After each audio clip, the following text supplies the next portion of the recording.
Are you secretly paying more by being cheap? I know, it sounds counterintuitive. Saving money should save money, right? That's what I thought too. I spent years clipping coupons, hunting for deals, and always opting for the absolute cheapest option available. I considered it being financially savvy. Actually, I was trapped.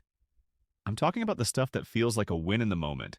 The $10 deal on headphones that break after a week, the off-brand cleaning supplies that barely clean, or spending hours price-matching groceries to save a few dollars.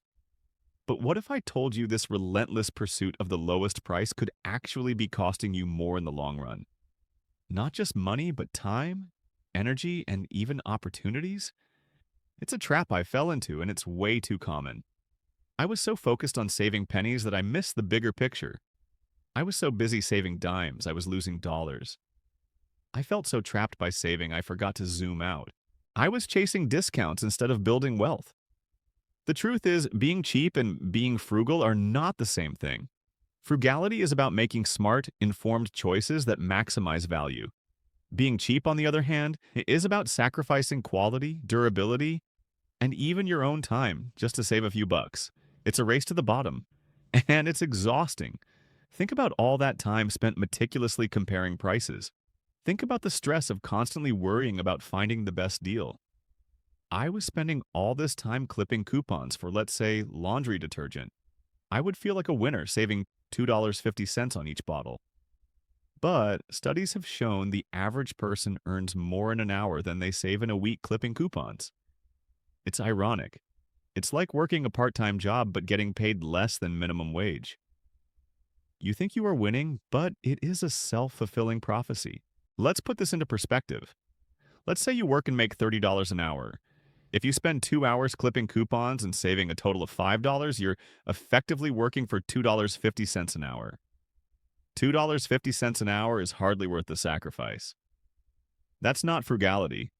That's a false economy. That's a hidden cost. It's the cost of cheapness. And it's something we need to talk about. The cost of cheapness goes way beyond just money. It affects your time, your health, and even your sanity. We need to dig into that. Let's break it down. The biggest element is the time-value trade-off. How much is your time actually worth? And are you trading valuable time for negligible savings? I used to spend hours researching the cheapest gas station in town, driving miles out of my way to save a few cents per gallon. I felt like I was winning. I was bragging to my friends. But when I actually calculated the time spent, the gas used, it barely made a dent. It wasn't frugal, it was foolish. Here's the reality. The average hourly wage for most people is significant. It's something between $20 and $40 an hour. Time is money, and if you're spending hours to save pennies, you're losing money. Let's say you make $20 an hour and you spend an hour every week price matching at the grocery store to save $5. You are losing $15 worth of your time to save 5. It doesn't add up. Then there's the actual cost when cheap items break down. That cheap blender I bought, it died after 6 months. Had to buy a new one. The cycle started all over again. That's the cost of cheapness in action. It's a cycle. Then there's the mental cost, the stress, the worry, the frustration. Cheap things often come with problems. They break easily, they don't work well, and they require constant maintenance. All of this adds to your mental load. This creates a feeling of constant scarcity. That feeling can be crippling. You end up spending so much time on something you barely save any money.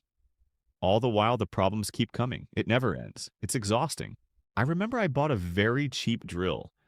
The first time I used it, it sparked and nearly caught fire. So I spent the next weekend fixing it instead of doing something I wanted to do. I was so busy saving money, I wasn't actually saving anything. I was just frustrated. I should have bought something decent the first time around. The other side of this is health. Buying cheap food can lead to health problems down the line. Processed foods are usually cheaper. Fresh, healthy options are usually more expensive. But long-term, investing in your health is always a win. This isn't just about finances. It's about living a happier, healthier life. I want to tell you about the Vimes Boots Theory. It explains so much. It comes from Terry Pratchett's Discworld series, and it goes like this.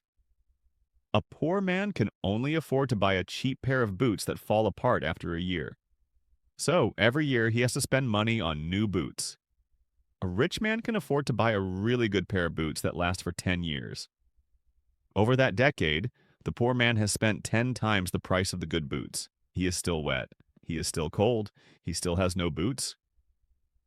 The rich man's feet are dry and warm. He isn't having to think about boots. He is free to focus on other things. This is the cost of cheapness in action, and it's a trap. Buying cheap often leads to a cycle of repeat purchases. This is something the poor suffer with, and the wealthy don't. Let me bring this into the real world. Think of that cheap appliance. It breaks down, you fix it. It breaks down again, you fix it again. A similar product made by a better brand would last for years with no problems. The Vimes Boots Theory is all about hidden costs. It's not just about the money you spend initially. It's about the time, the hassle, and the lost opportunities. That said, it goes deeper than just the actual costs of cheap things. There is also the psychological impact of constantly focusing on saving small amounts. This can be called the scarcity trap. When you are constantly worried about money, it affects your decision-making. It impairs your cognitive function. There is an amazing study about this. Mani, Mullainathan, Shafir, and Zhao did some fascinating work about the consequences of having too little. They found that scarcity reduces cognitive capacity. Being poor can reduce your effective IQ by as much as 13 points. Think about that. 13 points. That is like missing an entire year of education. It's a massive blow. The study showed that this tunneling effect impairs decision-making in other areas of life. When you're constantly stressed about money, you're not thinking clearly. You are not focused on the big picture. You are so busy trying to save a few dollars on groceries that you miss out on opportunities to earn more money. You are so focused on clipping coupons that you forget to network, learn new skills, or start a business. This is all about opportunity cost. Every time you make a decision, you are choosing one thing over another.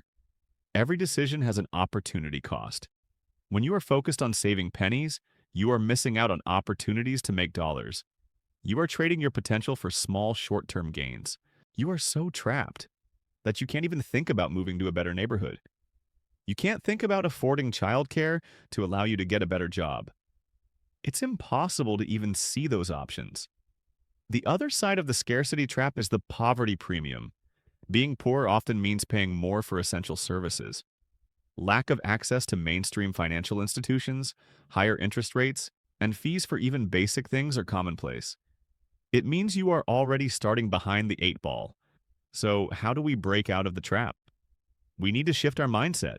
We need to stop focusing on being cheap and start focusing on being smart. We need to start thinking about value, not just price. The real key is shifting from focusing on expenses to focusing on investments. What if we started thinking of purchases as investments in our future, rather than just costs to be minimized? I fell into this trap myself. I was so fixated on finding the cheapest possible option for everything. It left me stressed and still broke. But then I realized something.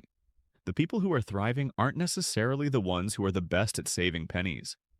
They are the ones who are the best at creating value. Think about a high-quality tool. Let's say it costs twice as much as the cheap version, but it lasts 5 times as long. It saves you time and frustration. It does the job better, and you actually enjoy using it. That's an investment. What about healthy food? It's often more expensive than processed junk food, but it fuels your body. It boosts your energy.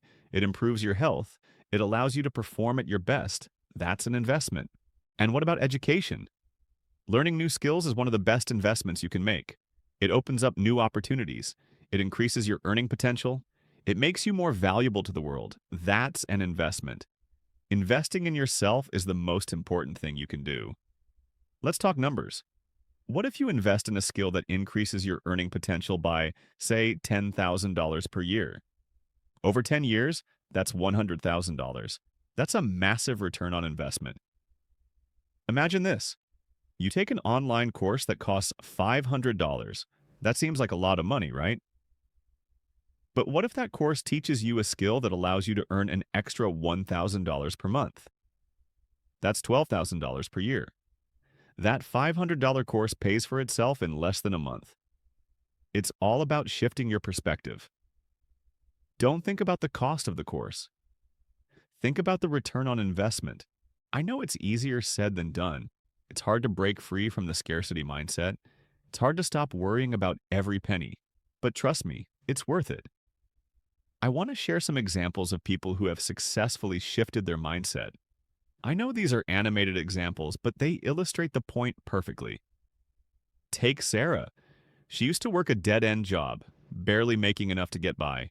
She was constantly stressed about money. She was always looking for ways to save a few dollars. Then she decided to invest in herself. She took a coding boot camp. It was tough. It was challenging. But she stuck with it. Now she's a software engineer. She earns six figures. She has financial security. She's living the life she always dreamed of. Or consider David. He was always a hobbyist photographer. He loved taking pictures, but he never thought he could make a living from it. Then he invested in professional equipment and marketing. He started charging for his services. At first it was slow, but he kept at it. Now he's a successful freelance photographer. He works on his own terms. He earns a great income. He's doing what he loves. These stories are inspiring. It's so easy to get down on yourself, but remember, it is possible. These people didn't get lucky. They made a conscious decision to invest in themselves. They took a risk, they put in the work, and it paid off. We have to remember that every expense can be an investment. Stop seeing the price tag and start seeing the potential. The potential for growth, for opportunity, and for a better future. Okay, we've looked at how the pursuit of cheapness can paradoxically increase costs. It's not about denying yourself everything. It's about making smart, strategic investments that pay off in the long run. The key is a shift in mindset. Stop thinking about scarcity and start embracing abundance. Stop fixating on saving pennies and start focusing on creating value. Remember that study we talked about? The one that showed how scarcity acts like a trap for your brain?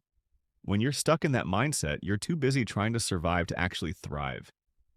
You can't be creative, innovative, or build a better future when you are tunneling on small costs. That's why it's so important to break free. Now, I know what you're thinking. Easy for you to say, Mike. You're not the one struggling to make ends meet. And you're right. I've been there. I've felt that constant stress.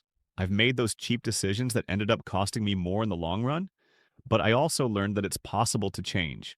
The first step is to shift your perspective. Stop seeing expenses and start seeing investments. Instead of buying the cheapest tools, invest in quality.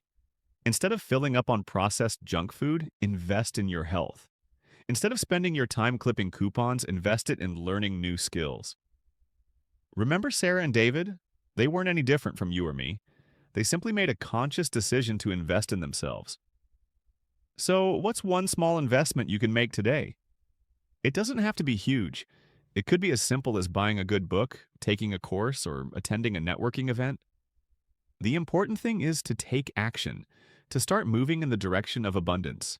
The trap of cheapness is real, but the path to abundance is always available. Invest in yourself and unlock your potential. The future is waiting.